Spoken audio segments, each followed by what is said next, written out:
As a fighter pilot and an entrepreneur, I'm particularly passionate about this concept of peak performance. How is it that fighter pilots achieve peak performance in a rapidly changing, complex environment flying jets?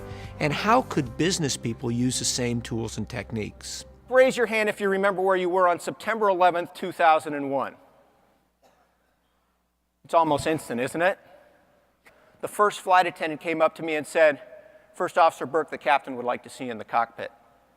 I walked up into that cockpit, and as you all know, this is a very small space. It was me, the captain, the first officer, and the first flight attendant.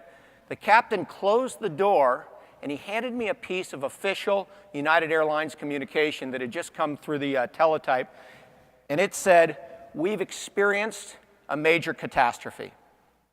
5 minutes later, we had a ground stop, meaning all flights were canceled. I got out of that airplane, I walked out in the terminal, and I saw on the television monitors what every one of you saw. And my first reaction was probably exactly the same as every one of yours. My gosh, what can I do to help? I immediately called the squadron commander of the 134th Fighter Squadron in Burlington, Vermont, part of the Vermont Air National Guard. I said, "Hi, sir, Major Anthony Bourke, F-16 pilot with the 144th Fighter Wing out of Fresno, California. Sir, I'm stuck here in Burlington, Vermont, just wondering if I could help." Long silence on the other end of the line. "You're an F-16 pilot?" "Yes, sir." "Do you fly the Block 25? The exact variant of the F-16 we flew in California?" "Yes, sir." "Dude, what size boots do you wear?"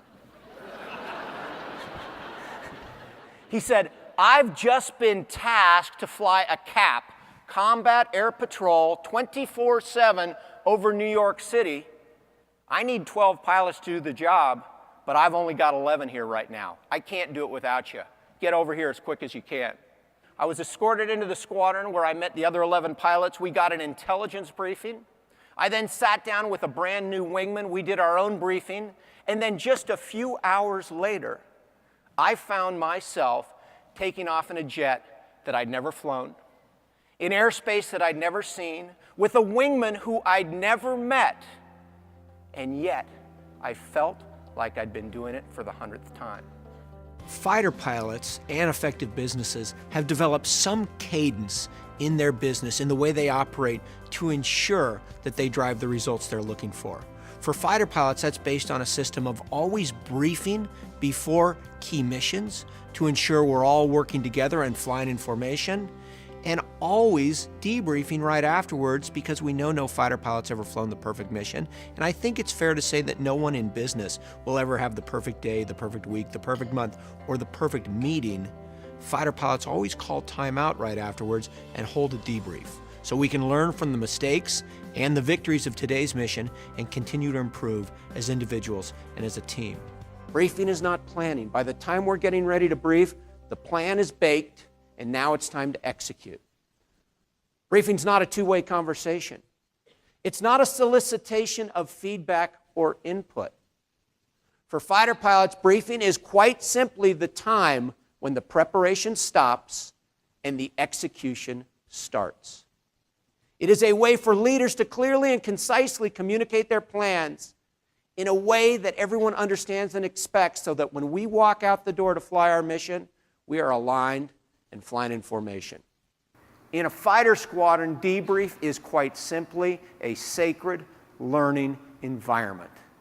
Debrief is designed to accelerate the experience of the individuals and the team. And as importantly, it is a safe way to give our leaders honest feedback so they can make the right decisions to keep our organization getting just a little bit better every day. When the door to the room closes, something magical happens. Name tags come off the chest. They're literally Velcroed on. We throw them down on the table. Rank comes off our shoulders, and we create a safe environment. That's what debrief's about, getting just a little bit better every single day. Mach 2 is all about figuring out how do fighter pilots achieve results in a rapidly changing, complex environment, flying jets and how can business people use the same tools. I've had the pleasure over the past 15 years in this business working with top sales teams, top sales individuals, manufacturing firms, accounting firms, anybody who's all about getting better results, communicating at a better level, working better as a team, and individually winning.